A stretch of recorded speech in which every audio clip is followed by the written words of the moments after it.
Я Дюсембинова Айдана Муратовна. Работаю в Алматинской области, в Каратальском районе, средней школы-гимназии имени Бекен Римова, учителем английского языка.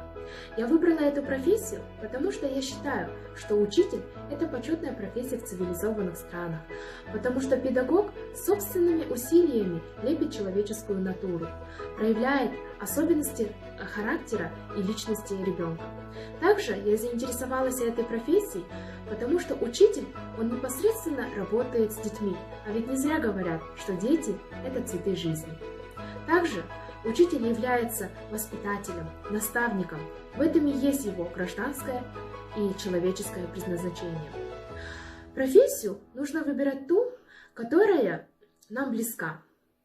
Also, my profession makes go forward, find and discover something new.